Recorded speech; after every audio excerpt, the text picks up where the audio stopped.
Bana, Bado, ba maman, ba tonton, ba tontine, ba cousine, ba cousin. Dimanche le 20 na Fikine. Nami Kabina Bino. Boya tous à la fête. Il y a fin des vacances pour Nazala Guité. Vous m'avez beaucoup manqué. Na lingi Bino surtout Boya. Concert wana, les a concert net ba concert nyo sauté. Na Paris, tango Nazala ki, na kena ko sala Bado. Il y a ndenge ya bato ya poto, ba jeune tout ba yebisaki nga babi, grand mopao, Nzolo câble, toza jana ba bien na biso ya arena.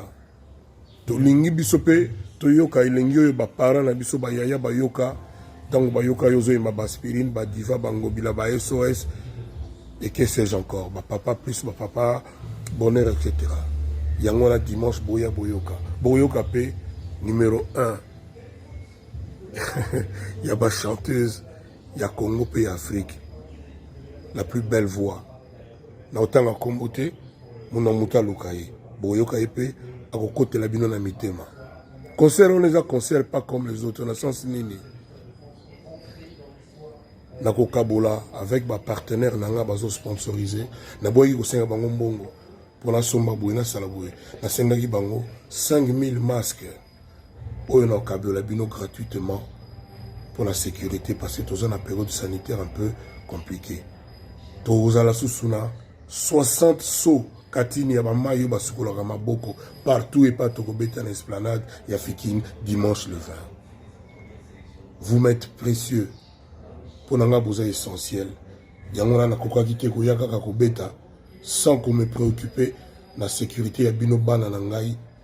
Ba master nanga bino bado bino mo boye bi vient na bino Nzolo câble vient na bino ya Bogar. Dimanche le 20 esplanade la Fikine na concert moko presque gratuit symbolique makaka 5 francs congolais ba maman boye na banda boye na banda ba 14h normalement beaucoup ta ba poulet mayo beaucoup ta ba brochette ya ngulu ba brochette ya ntaba ya ngombe pour vraiment vous sepela parce que vous abana na ngai parce que ba parents vous abandeko na ngai. Vous m'avez beaucoup manqué.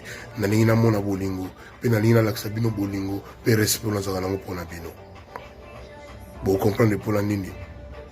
Même koko solo ya quadra, même maillot de corps naïe, même koloba naïe un mot ou deux, ils ont toujours à faire mon planétaire. Vous comprenez la mojourwana. Bonne santé na bino. Programme sous ces alatés dimanche le 20. Bon réservé pour na concert au Yabino. Bana boya koyoka aspirine. Bana boya koyoka. Ah, tata Zambie. Talaka mopa we. Mwana na yo ye. Ah, Yesu Christo ye. Yebisaka papa. Atala mopa we. Je m'en fous. Ba jaloux. Je m'en fous. Baloba. Je m'en fous.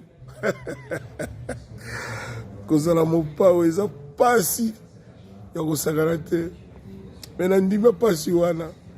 rendez-vous dimanche le 20 à 14h déjà l'esplanade ya Fikine. Boyoka son, boyoma podium, boyoma minda, puis boyoka la plus belle voix féminine numéro 1 Yabasio Bayembaga na otanga komboti mona muta lokaye.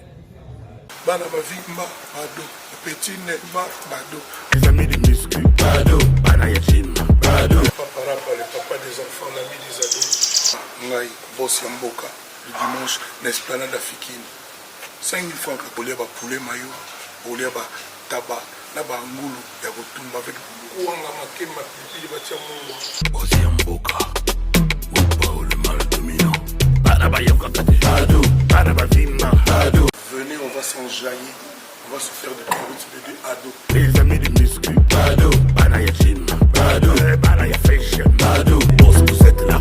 Tout le monde est boss.